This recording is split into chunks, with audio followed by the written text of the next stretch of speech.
got a t-shirt with bloodstains all over it. Maybe laundry isn't your biggest problem right now.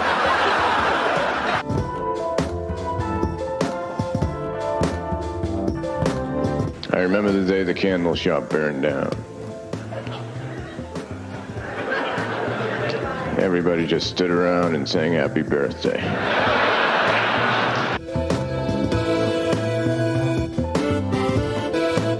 And a security guard came over and said, "You're gonna have to move. You're blocking the fire exit." As though if there was a fire, I wasn't gonna run.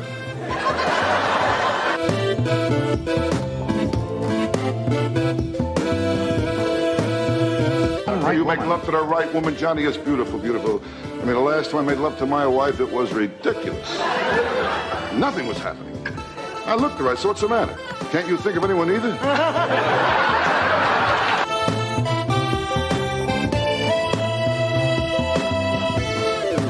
I never learn, you know, like a waitress will bring my meal. "Hey, enjoy your meal, you too!"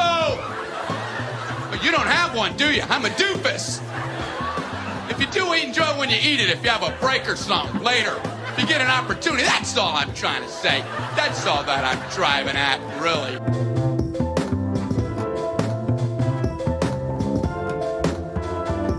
Hello, welcome to Comedy Think Tanked, a podcast with Leonard Kimball and Nick Gordon, two comedians who know how to take a drink and have a thought. Sit back, get comfortable, and enjoy. Now, whether they're ready or not, here's your hosts, Leonard and Nick.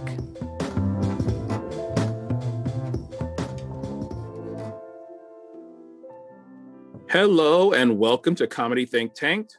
I am Leonard with Nick. How you doing, Nick? Hello. Good. How are you? I'm fantastic. I've had a beer. Can you tell? Oh, I'm having one too. What are you drinking? I am drinking Laser Cat from Medusa Brewing. Laser Cat Imperial IPA.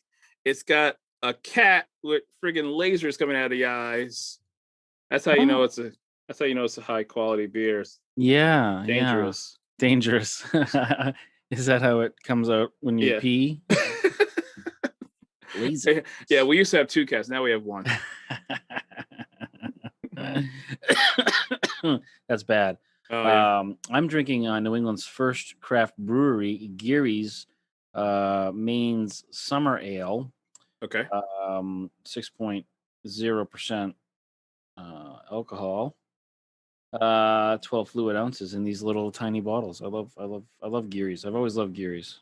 Are they since 1983? They're the first. Evidently, I never noticed that. It says right on New England's first craft brewery. I'm sure there's some specific category that falls under. But 1983, I mean, back in '83, people were drinking skunk piss. So okay, it was a barren wasteland. And you weren't allowed to drink in 1983, right? I was not allowed to. I don't know that I ever actually did, but I have heard stories of some family members of mine, in particular my sister and one of my younger cousins, both stealing on separate occasions a drink of their parents. Oh, my cousin drank a full beer. Apparently or she would sneak beer behind my uncle's chair. Like that was always the story, is that she would hide it. She's hiding behind the chair, or she would she's a little kid. She's hiding behind the chair, and the beer would be on the ground, and she'd be stealing sips of it. Oh, like slipping her arm around while he's watching the game or something like that. Okay. Yeah. Okay. And then my sister apparently drank my mother or my father's glass of wine one night. She was little. And then when they took her up to put her to bed, they took her upstairs, and she got to the top of the stairs, and she's like, "Whoa, that was a big jump." So that, I mean, it wouldn't have been 1983; it would have been sometime after that. But I always thought that was a funny story too. So I don't remember drinking as a little kid. I remember having a sip of like Schlitz malt liquor, because that was what my dad would drink. Yeah. And thinking, I was like, that's horrible. I mean, why would you drink this when you can drink Hawaiian Punch instead? I know, this is ridiculous. Son, Hawaiian Punch doesn't make you feel good though. Oh, okay. Oh man. So we're here. We had another guest. Someone Yes. else actually came on our podcast, and he came all the way from Vermont. All the way from Vermont. It's like And it's like a whole other state, I think. It is, yeah. It's a whole other 2 states away. I think you actually have to go through Massachusetts and New Hampshire to get there. Well, it sounds dangerous. No, it's not quite that dangerous, but Okay. Vermont's nice. I don't know if you've ever been to Vermont, but I like it up there. I don't think you've ever been. Really? Yeah. We should do a road trip to the Vermont Comedy Club and the other venues that they have up there. Yes. I've never been for comedy myself, but I have been to Vermont. So, Uh-huh. yeah. But Joel came down. He had a show here in Auburn, and he stopped by and talked to us, and it was a nice conversation with someone who's, been in comedy, doing stand up as long as we have, but has been in show business much longer. Yeah, a long while. Yeah, a long while. So it was a really good conversation. But he talked about how the audiences in Vermont were highly intelligent, and I got to thinking, I don't know about you, but I don't ever really tailor my my act, my stand up set to what the who the audience is. I never thought about it, but Yeah. recently we've had some like project graduation shows with kids, and I know in the past we've done an old folks home, or no, it wasn't an old folks home. It was a cancer benefit or something, didn't we? At the karate dojo for Greg. Yeah. Well, I mean, especially back then for that benefit show, I only had like 6 minutes of material, and now I've got like 10 or 15 minutes of material, and I don't tailor for the audience. I don't tailor for the audience at all, and it doesn't even matter how they're reacting. Also, it's like I got a set list. I have a script I am following, and you need to jump on the ride and come with me because that's the way the set's going. This is happening whether or not they want to or not. Yeah, whether you like it or not, I'm going to end with David Blake, and at some point in the middle, I'm going to talk about Bill Cosby. Yeah. And it's weird because I think like, some people will say like, come off stage and go like, it seemed like they didn't like that sort of joke, and so I veered and I started doing my other bits, and I'm like, well, I only have so many bits, so I'm gonna do them regardless. Right, I have to fire every bullet I got. So like, these are my bullets. Sorry, I'm too busy thinking about what my next joke actually is going to be, and trying to force myself not to look at my list or something like that, to think about what the audience. I mean, if they're laughing, I figure, well, what the hell? I'll just be as funny as I can be and just keep them laughing. But I don't really ever think about like, I should probably tell this joke here instead of that joke because these people would appreciate this more than that. Oh no. And I don't know that I have anything super controversial. And I know when I have said something controversial or something that people will be like, ooh, that's a hot topic. You can't say that. I usually will lean right into it. Right. Instead You of address it. Yeah. Instead of dancing around the subject. So maybe it's all wrong and we're doing it badly. And this is why we are where we are. Yeah, but, right. 18 years from now, we're going to say, hey, remember how we never tailor our set for people? Yeah, that was dumb. Remember how dumb that was? Remember how dumb we were? Well, I honestly think it's just like, we're still new to comedy. We don't have a ton of material. And speak for yourself. Oh, okay. Well, I mean, like a ton, where like if someone said like, okay, go do 40 minutes and you have like, great, I've got a good 40 minutes. And now if I have a good 40 minutes and someone says do a 20-minute set, then I could be dynamic in what I choose to do on stage. If people don't like certain types of jokes, I can realize, okay, I'm going to bail on that little section of the set I had planned and jump to this set that I decided I wasn't going to do. Yep. Yeah. But the same way, when things are going poorly for me on stage, which never happens to me, yeah. All I am thinking about is don't forget your next joke. Yeah. It is. Yeah. It's like I don't even. It doesn't even bother me when people don't laugh at something. I'm more afraid about forgetting the next joke, the next series of jokes. Right. So it's not like I'm tailoring it. It's just more like oh well, geez, I gotta just push through. I gotta push through and get to the end of this because I had to do 12 minutes. Right. If you Yeah. showed up at a venue and the booker or the bartender or whomever was there, kind of helping you along your way into that venue for the first time, and they said, like, oh, by the way, you can't talk about Bill Cosby. Would that throw you for such a loop that you wouldn't be able to do your time, or do you think you'd be able to X that out in your brain? Yeah. In your set. Well, thankfully, in my set, Bill Cosby is a small bit. But if they said like, don't do I'm anything, just saying, for instance. yeah. But if they said don't do anything about race and don't do anything about weight, and I'm gonna be like, okay, well, why am I here? Yeah, should I just take an Uber home right now? I don't know what I would do. I would just flat out tell them like, well, sorry, I'm So here. I have 30 seconds now. It's like, do I get paid for a 30-second set? I don't know. I mean, I guess I can. Man, I might just. I don't. It probably won't ever happen. I think that's kind of the thing, but I would hope not. yeah. But like Joel talks about it a little bit, and if we ever go to Vermont, and neither one of us are super controversial anyway, so it's not like it's gonna be. But there are people out there, there are comedians out there that, they love, to swear, or they love to talk about the most dirtiest, heinous things they can come up with, or they love to, toe the line or jump over the line of any subject that they can possibly come up with, whether it be, abortion or rape or suicide or, any crazy number of things like that. And, right. I just have to wonder.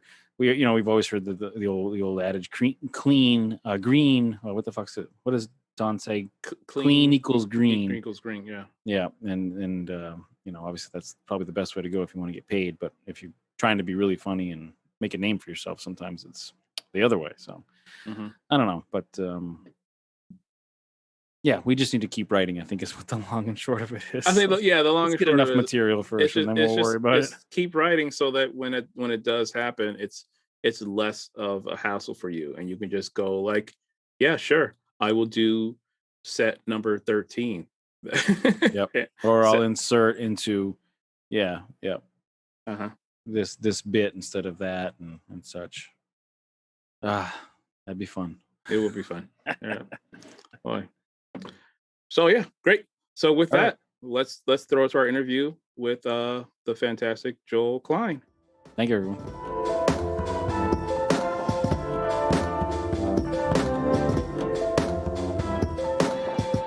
All right, hello and welcome to Comedy Think Tank Podcast with Leonard Kimball, Nick Gordon.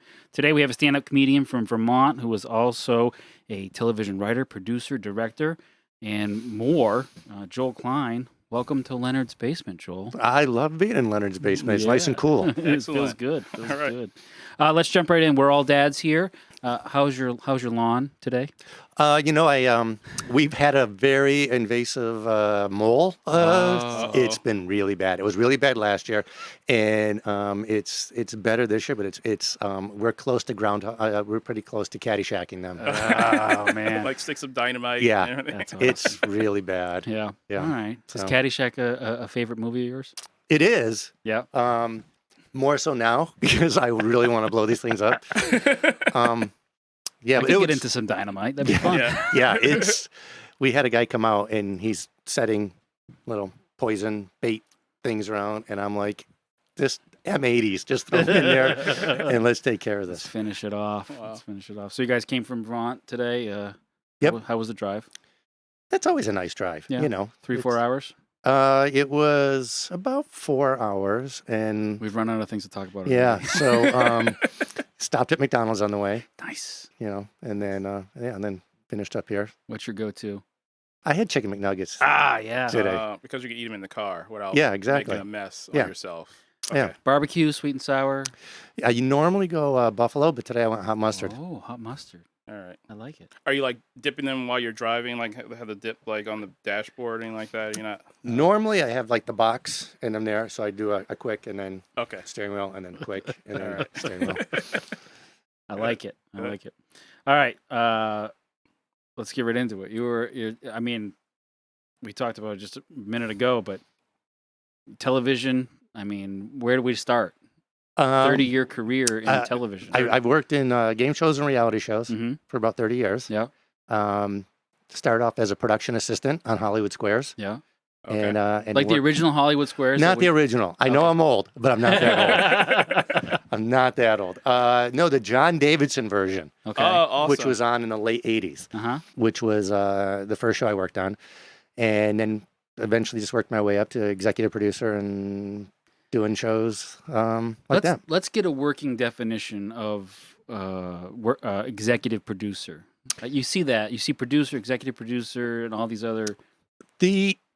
It's different. Like executive producer in television and executive producer in film are very different things. Mhm. Executive producer in film many times are the financiers or someone from the studio, things like that. And the producer does all the work. Yep. And that's like the main thing. That's when you see like the Academy Awards, they give the best picture to the producer.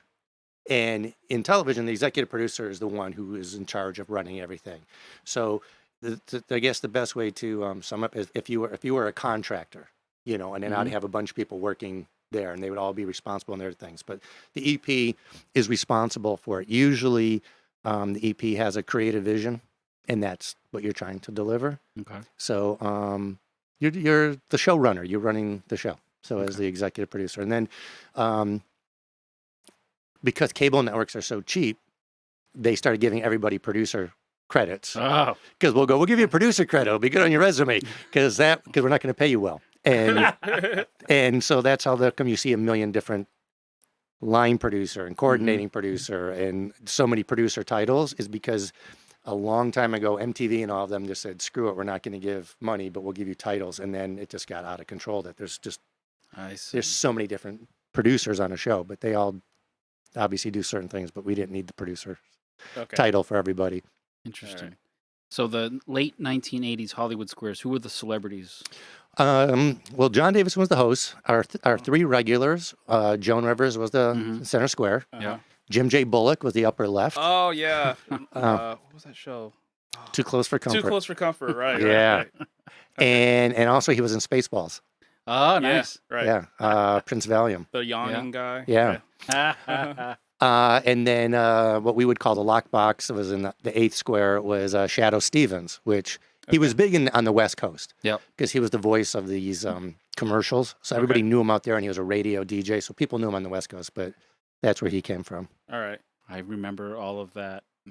I was a child. But... Yeah. Well, to me now, I was a child then. Sure. Doing it because I was in my 20s doing it. Oh, but, 100%. Yeah. Was that the run of the show when Gilbert Gottfried was on there? No, he started doing the other version that came after that because there's been a few versions of it with, I think Tom Bergeron was the host of that one. Oh, that's right. That's right. Okay. Yeah. Okay. And Whoopi Goldberg might have been the center square. Right. Was she involved in it? Yeah. Yep. Okay. I can picture it. Yeah. That was after my version that I worked on. Cool. Wow. So are you immediately involved in the day-to-day production of that show? Are you there hands-on On any show really when you're a producer? when I'm yeah. Okay. Yeah.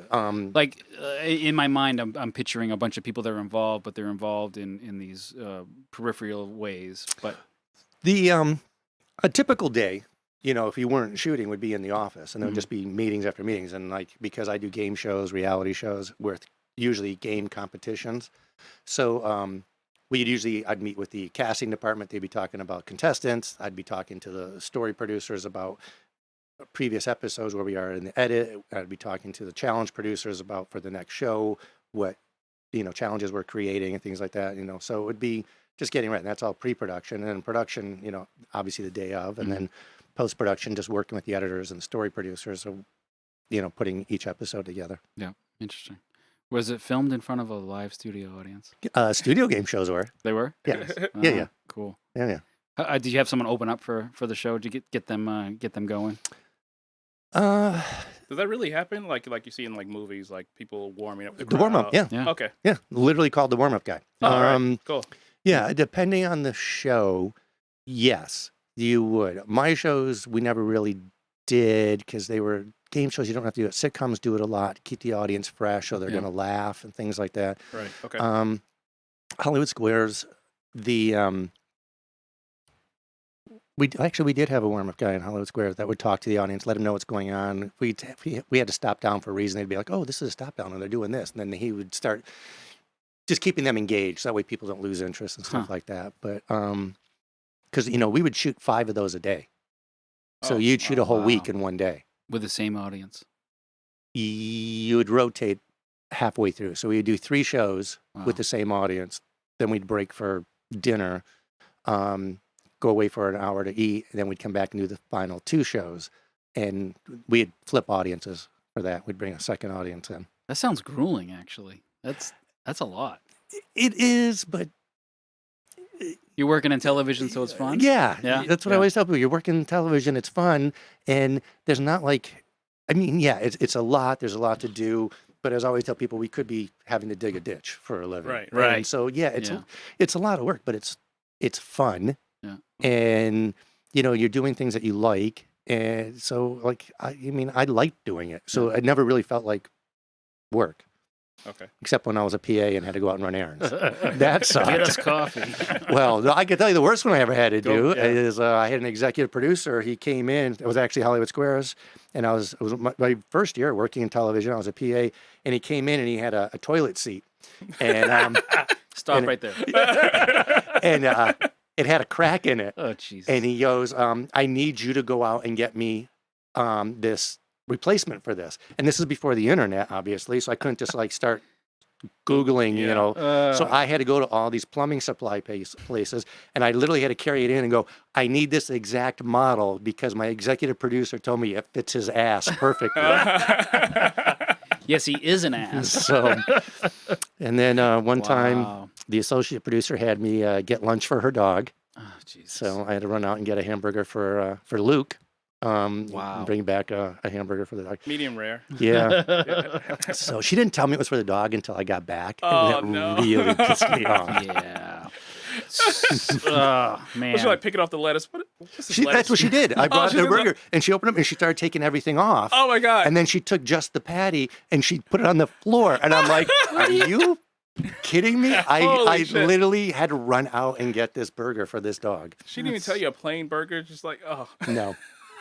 Was it In-N-Out? No, it was some other place. I can't remember what it was. Oh, man. Wow. That sucks. Did you get into this because you went to school? This was always your dream to do, and then you find yourself getting a burger for a dog? Yes. Yeah. Absolutely. It was Hear that, kids? I wanted all my life I wanted to work in television. Yep. I went to school, went to college, got a bachelor's degree in communications, got my master's in television and radio from Newhouse at Syracuse, top school of TV. Sure. Okay. Moved out to LA and started looking for toilet seats. But can you tell when a burger's done? I mean, So this resume is wonderful. I love it. But how about getting toilet seats? Oh, my God. That's crazy. Well, the way I got my first job Yeah. was I met with the executive producer, and he said, everybody can do this job as a PA. You're a production assistant. And he said, I have a drawer here of resumes, and yours is going to go on top. And if we need a PA, I will pull that, and whoever's resume is on top is who I call. So right now, you're on top.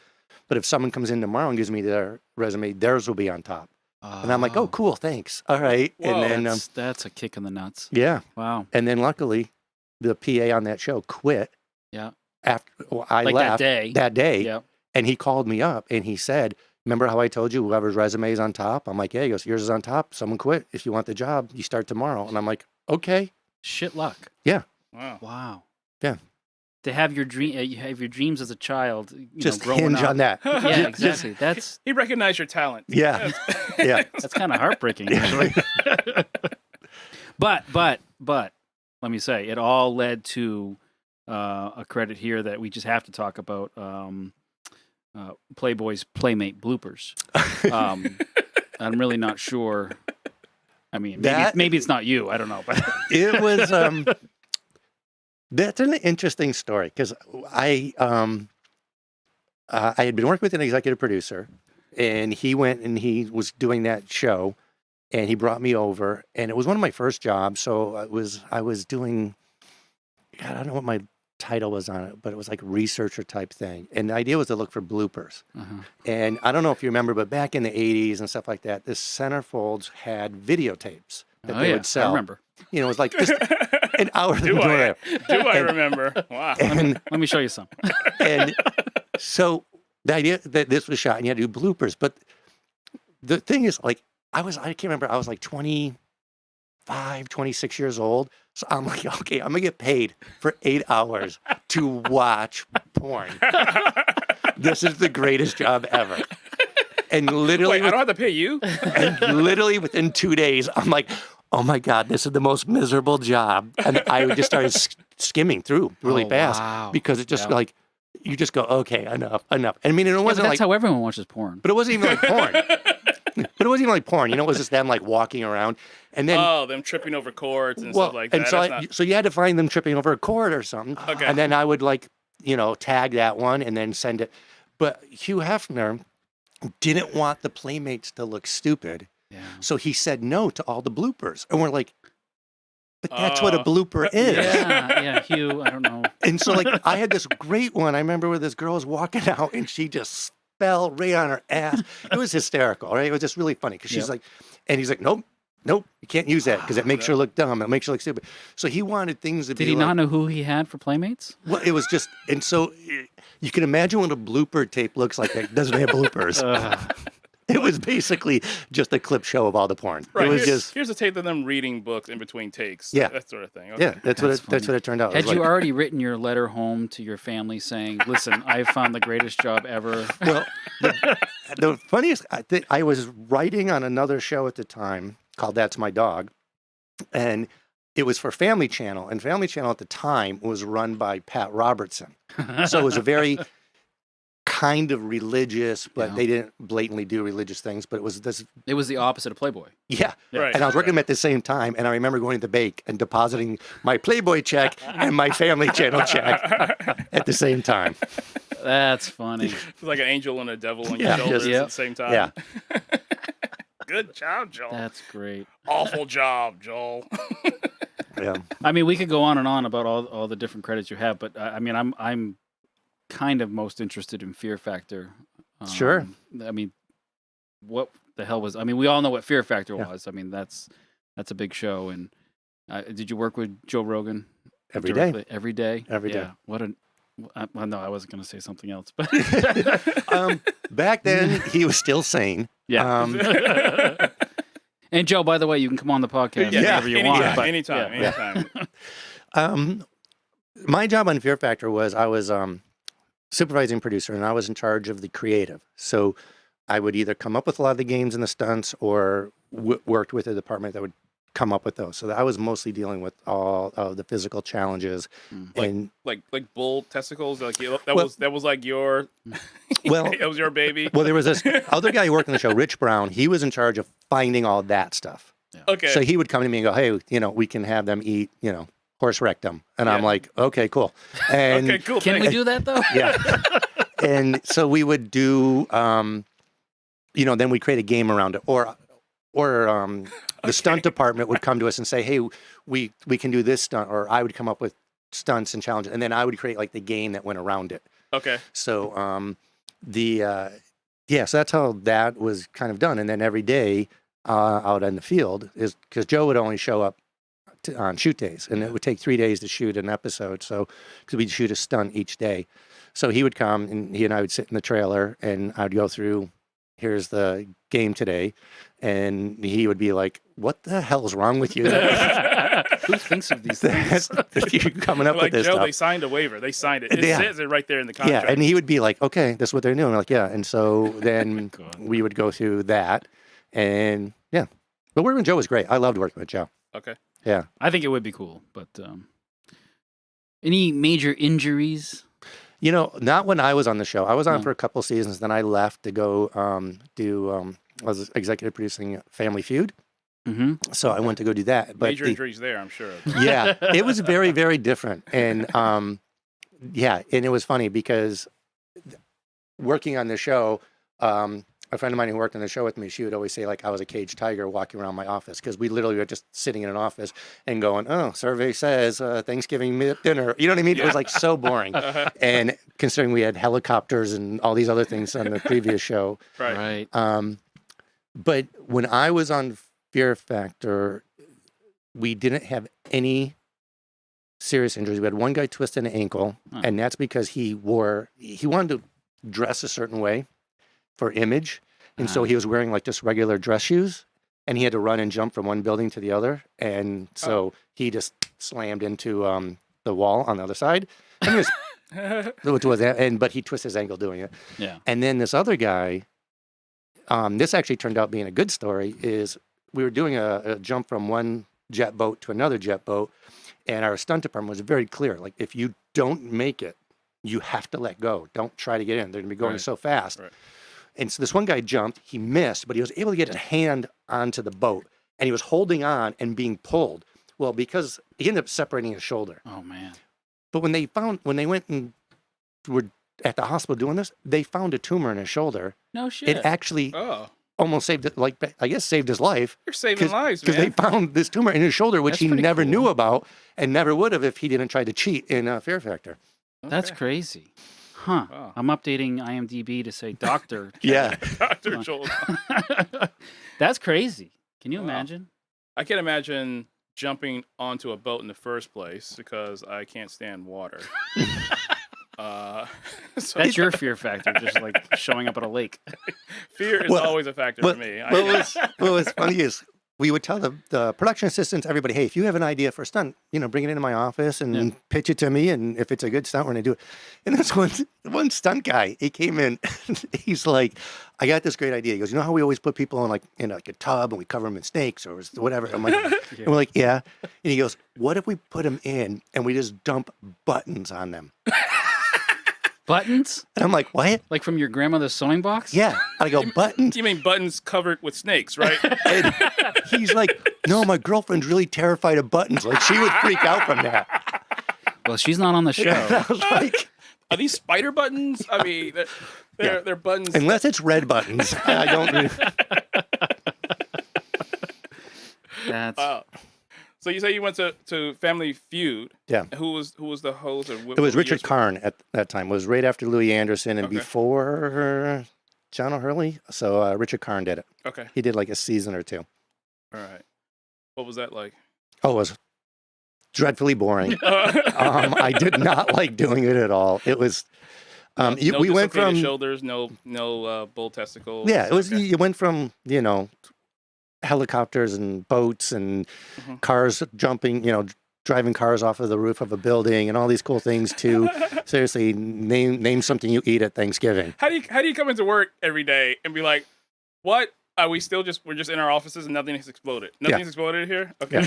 Yeah. So, yeah. I mean, it was a good show. I mean, it does what it's supposed to do, but still on the air. Going from Fear Factor to that.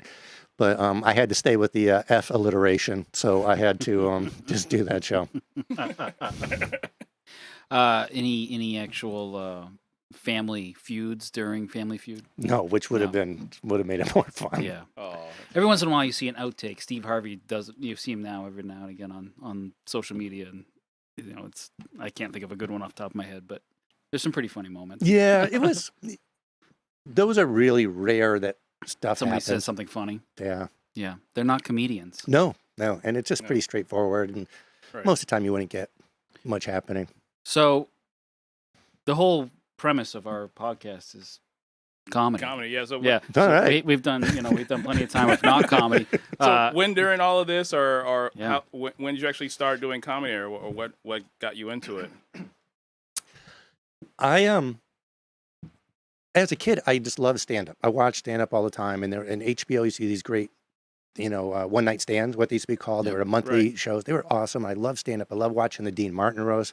Again, to let you guys know how old I am. But I was really, really shy as a kid, and was always told, "Oh, you can't write, you can't do this." It was always like, "You can't do anything." So I never did anything with it. And it was always my dream to do stand-up, but I never would do it. And I was really, really shy, and even as an adult, I was shy.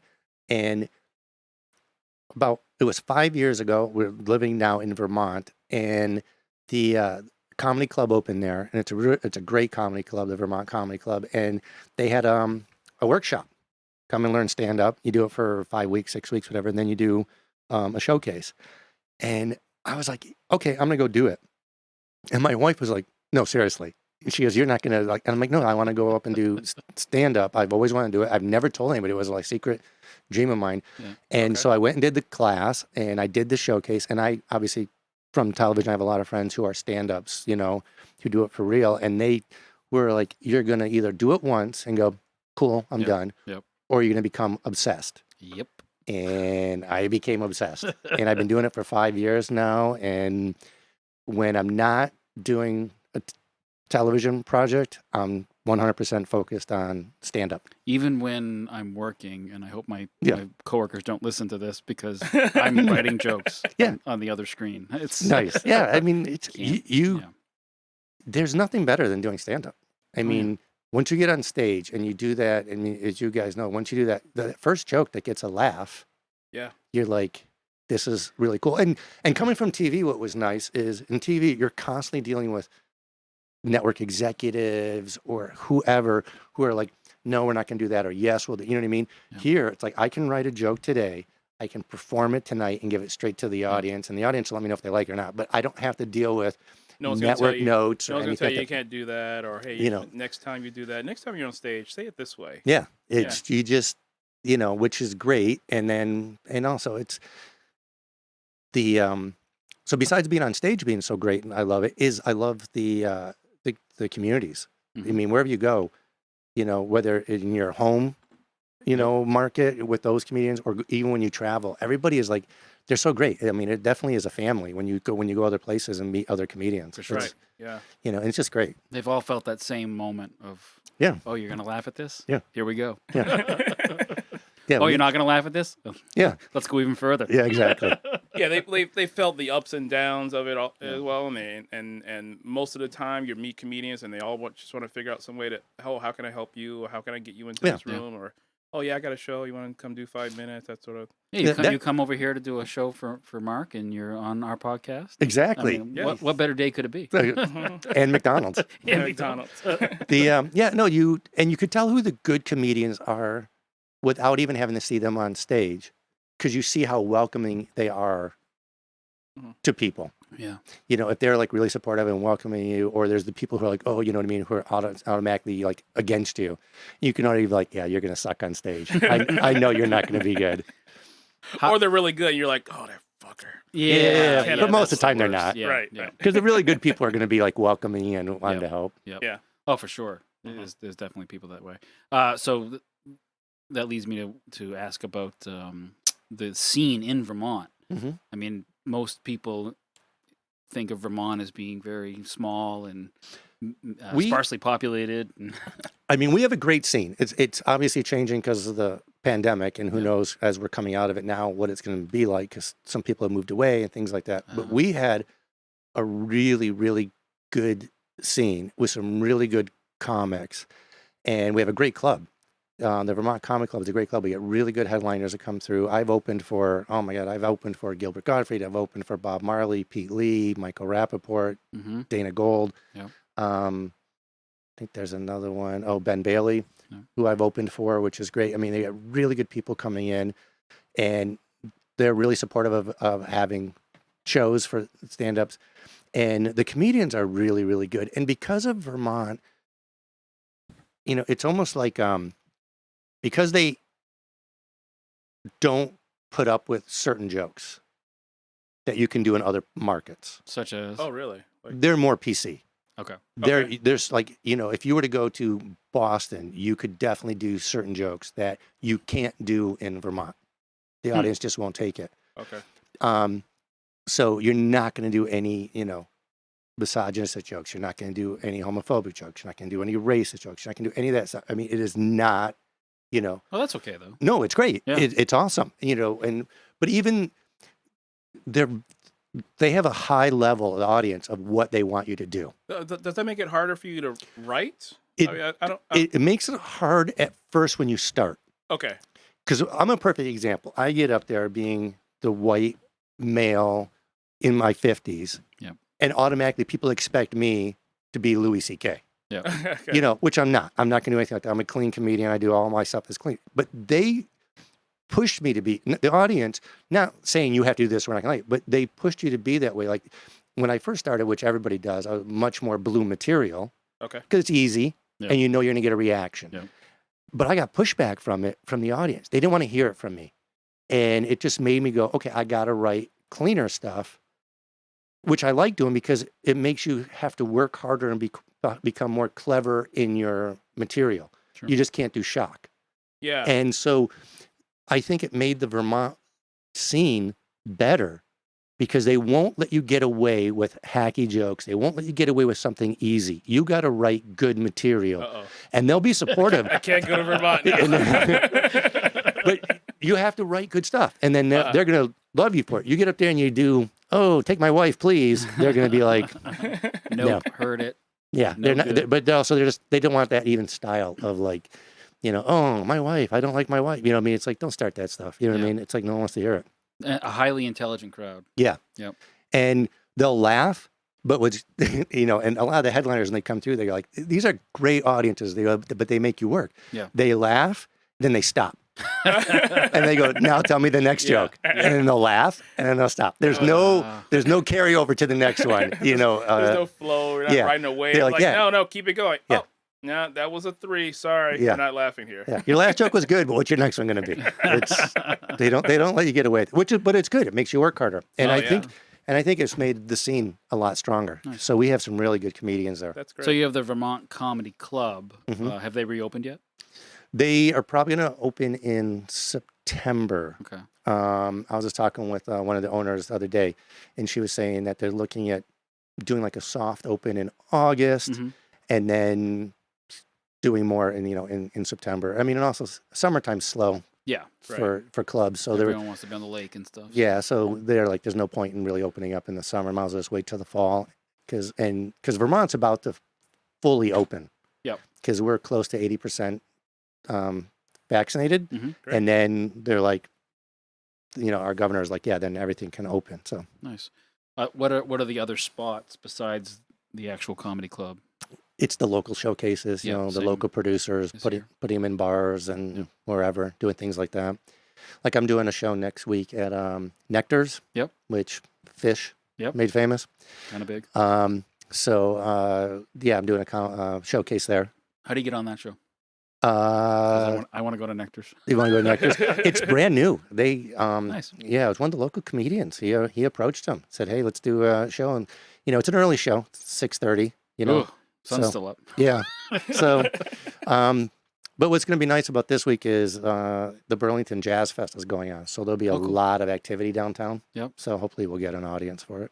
That's the big thing with the comedy club. Any club really, or any place that you want to do comedy, you have to have that foot traffic going Yeah. by and saying like, "Oh, there's comedy here tonight. Yeah. Sweet, I'll go in." Yeah. So, Mm. yeah. So we're slowly coming back with some shows and Nice. getting it going. Nice. That's good. Glad to hear that. When did you get your first laugh? Do you remember, like, were you in middle school, high school, where you said like, "Ooh, that's Were intoxicating"? you 46? I'll let you know when I get it. Oh, right now.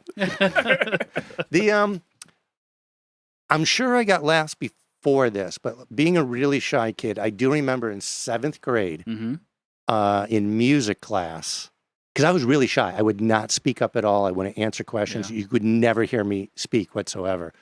And the music teacher, I can't even remember what happened, but she called on me and she said something, and it was a perfect setup, and I made the funny line back. Uh-oh. And the whole class just cracked up, and she lost her mind and sent me to the principal. Oh, no. Yeah, because it was like the only time I ever spoke up, and it was more of a roast at that point. And then, but I was so shy that I was recently back in my hometown, and I saw one of my father's friends. I was having lunch with him, and and he's like, "So what are you doing?" I mean, I guess it was a few more years ago, but he's like, "What are you doing?" I go, "I'm doing stand up." And he's like, "Fucking kid, never said 2 words in high school. Now he's doing stand up." So I think that's a common story, actually. Yeah. Yeah. People finally, because once you get that microphone in front of you, that fourth wall, Yeah. it's like, oh, I can do whatever I want. yeah, and you get up there, and I it's like, I proposed to somebody the other night, and I'm like, what am I doing? Nice. But I had the microphone in my hand, so I'm like, I can do whatever I want. There you go. I have so much power. Yeah, right now. exactly. It's crazy.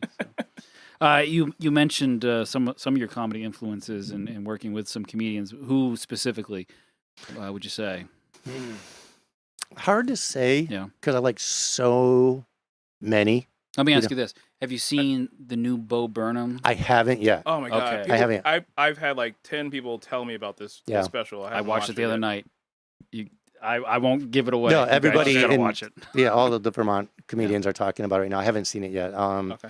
But it's weird. I can go back to so many as a kid watching specials on HBO when they did these things. And I remember seeing Shecky Green. I remember seeing a comedian most people don't know, but he was very old school when I was watching him as a kid, was Myron Cohen. And he had unbelievable one-liners. He was so good. But then David Brenner, and then watching when Robin Williams came through, and then Richard Jeni was great.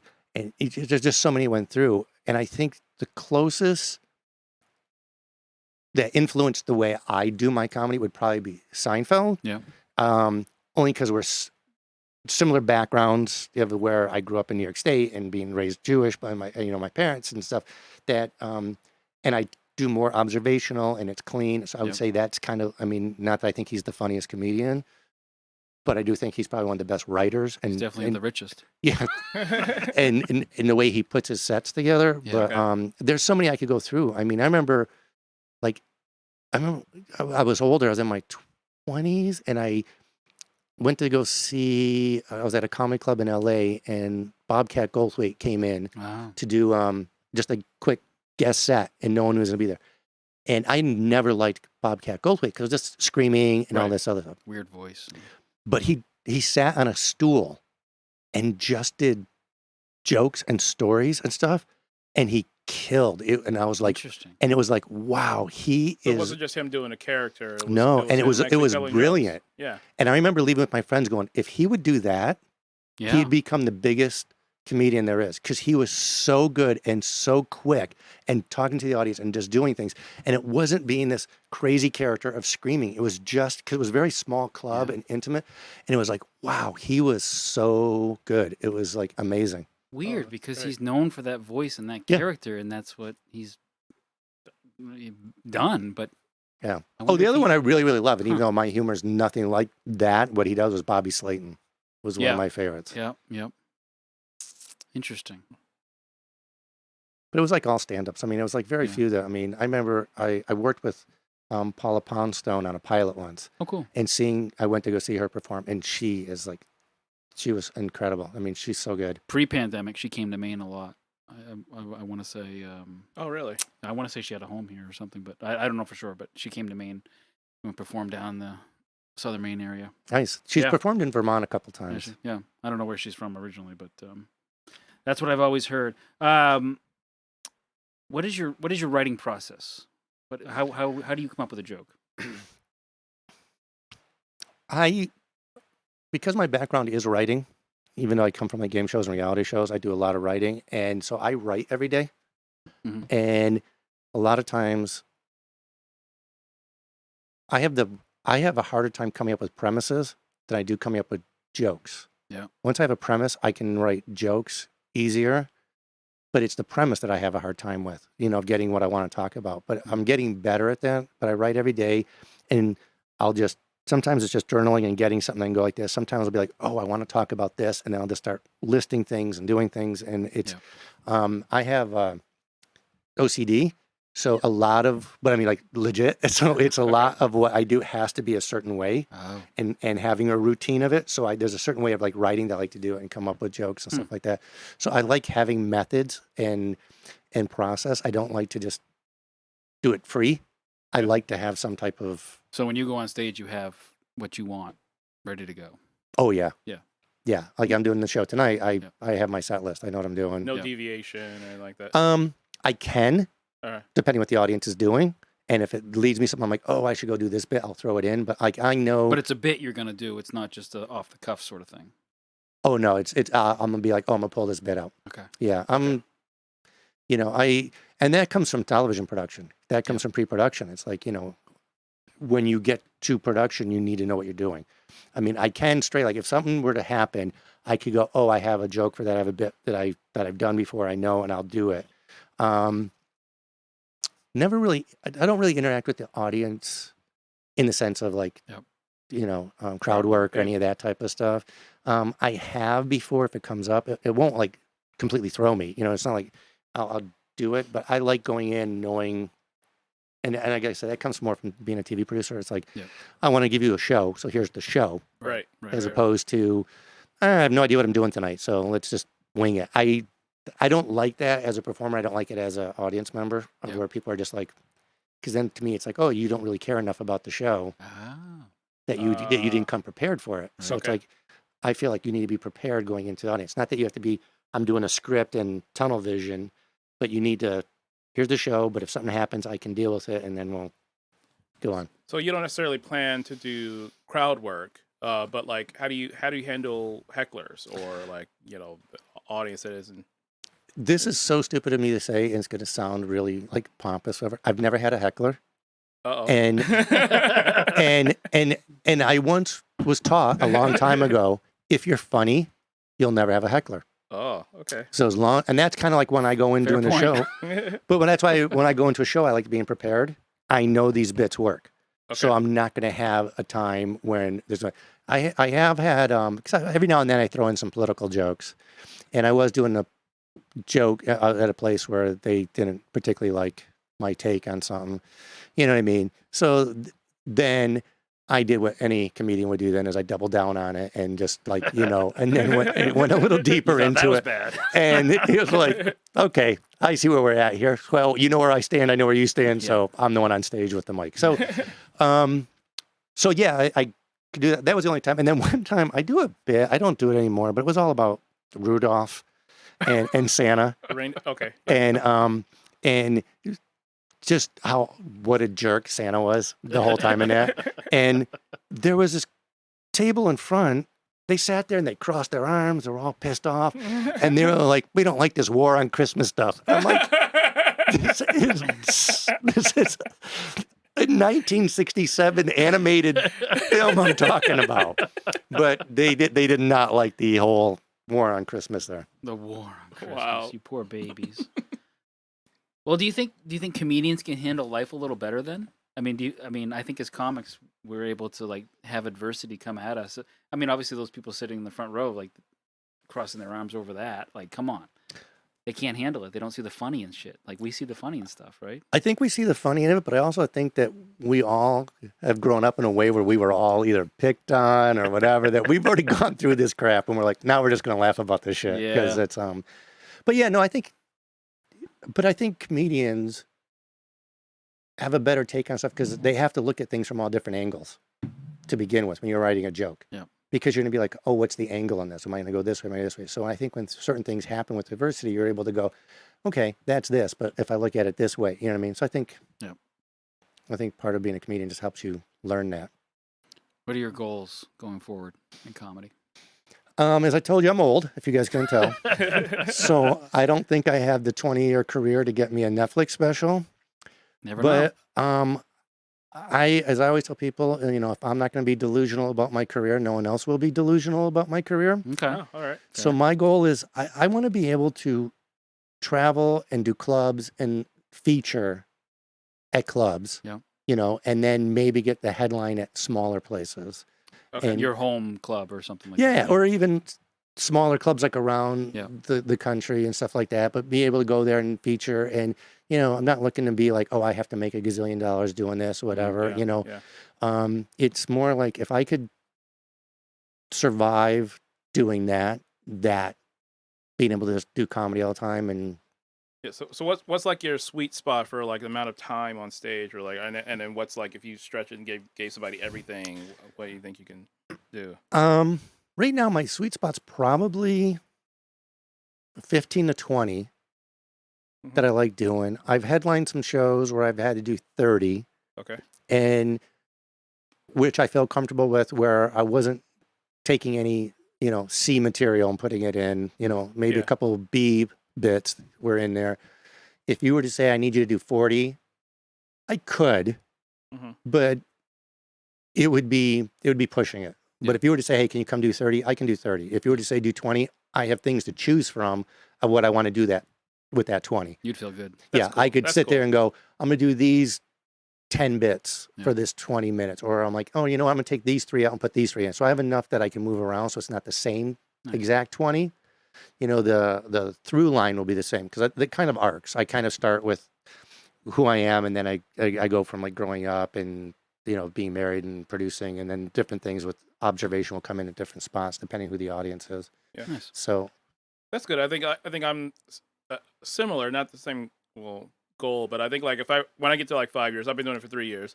So like when I get to 5 years, I'd like to have a really good 20 minutes. Yeah. Like right now, I think I have like a good 10 minutes.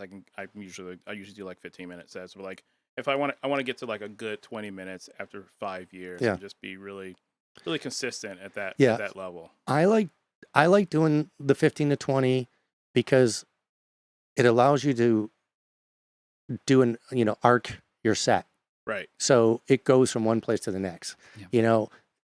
When someone says, hey, can you do 7 minutes? Can you do 5 minutes? You're like, oh, okay. It's brutal. It's like, it's hard. And I can do a lot of one-liners. So a lot of times I do that. And I do a very different 5-minute set than if I'm going to do, 12 or 15 or 20, because you're like, okay, I don't have time to let people get to know me. So I just got to hit them with jokes. Right. And just go joke, and just do that. And I'll get into a little bit more observational because I'm like, it's more universal.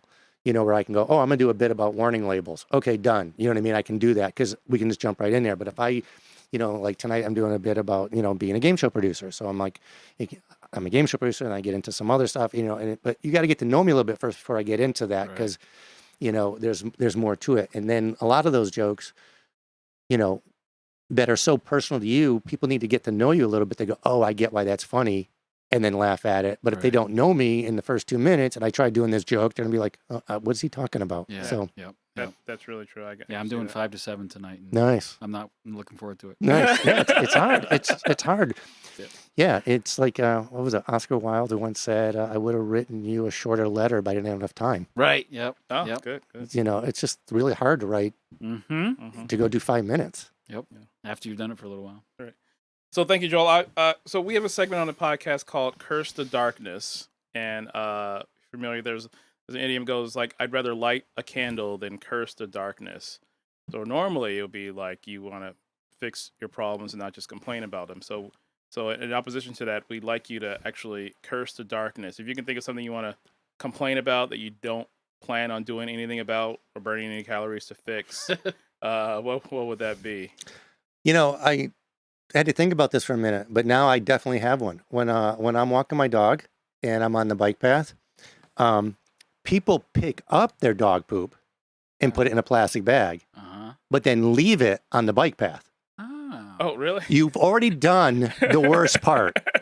You've already picked up the dog poop. Yep. Now carry it with you to the trash can. Don't leave it there. And it's like these people, they leave it there. Oh, really? Like on the actual... In the plastic bag, tied up in a knot, just left there as if, some dog poop fairy is going to come pick it up. And it's like, they did the hard part. They did the gross part of picking up the poop. But now they've just left it there. It's like in the plastic bag, just carry it out. So yeah. In Vermont, people leave trash. Yeah. I cannot believe And I'm like, you know what? That's the one I would curse because I'm like, I'm not going to do a damn thing about it. No, you're not picking it up. But when I walk my dog, I'm like, God damn it. Just carry it with you. You've already done the worst part. Like people are probably thinking I did this now. Yeah, exactly. You walk, yeah. You know what I love is the people who put it on the back of their Subaru underneath the windshield wiper. I saw that for the first time the other day. Yeah, you've never seen this? Oh my God. I saw it for the very first time the other day. I was driving with my wife, and I'm like, is that a poop bag hanging from their wiper? And she's like, I think it is. Yeah. I literally saw it like a couple days ago. Yeah. I was like, what the hell is that? Mm-hmm. It's a poop bag hanging on the back of the car. Why the hell would you do that? I don't know. There's no trash can between here and wherever the hell you're going. Like it's amazing. But it's in a plastic bag. Just put it in your car. But I assume it's like biodegradable plastic. No? Not necessarily, but some are. Okay. Some are, but it's like they tuck it in the back behind the wiper. They picked it up and they carried it to wherever they were going, and then they put it on the back of their car underneath the windshield wiper. Just like, bag of poop, the places you'll see. It's like it's the polite version of truck nuts. Yes, right. It's the hippie version. Because I picked up my dog's poop, but I wanted to at least have the truck nuts there. I'm not quite an American, but. Well, Joel Klein, thank you very much for being on our podcast. We really do appreciate. Thanks you for having me taking on. the time. Yeah. This has been great. We will. I don't know. See you next time. What the hell? I don't know. We'll see him later tonight, actually. Oh, we'll see you later tonight. Jesus That's right. Christ. He didn't drive all the way here just for this. Oh believe no! me. What? No, thank you, Joel. It's Yes. good to No, see thank you. you. It was a blast. A lot of Nice hanging fun. out, so. Thank you very much, Joel Klein, everyone.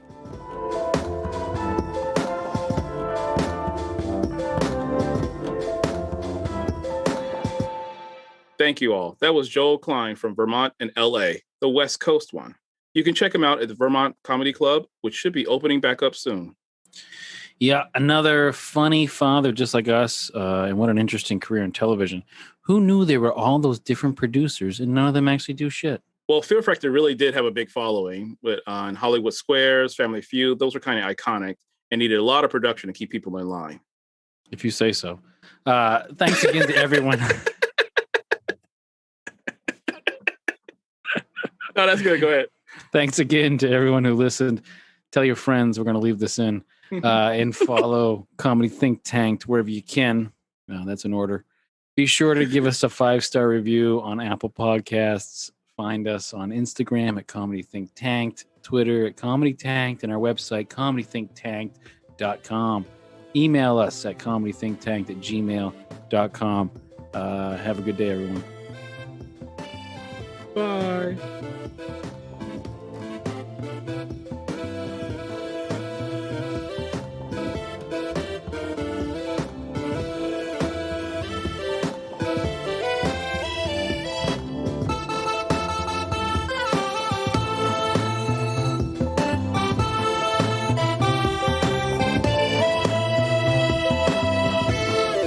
Theme music was written and produced by a minor, Ralph Birgfeld. No comedians were hurt in the production of this podcast. All audio snippets of actual funny punchlines were not written or performed by any of us or our subsidiaries. Rather, they are express written bits of professionals we admire. Let the civil actions be filed. Any opinion heard, actual or implied, is that of the Comedy Think Tank producers and their guests. Any slight, insult, affront, slur, disparaging remark, snub, rebuff, rejection, or spurning, no matter how derogatory, pejorative, or abusive you may feel it is, was not intended, but for comedic, entertaining purposes only. Thanks for listening.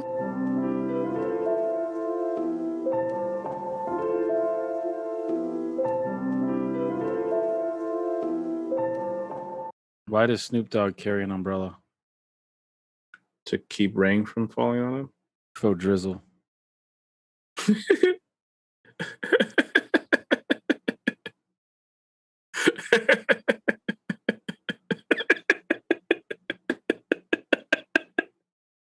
Stupid look on your face.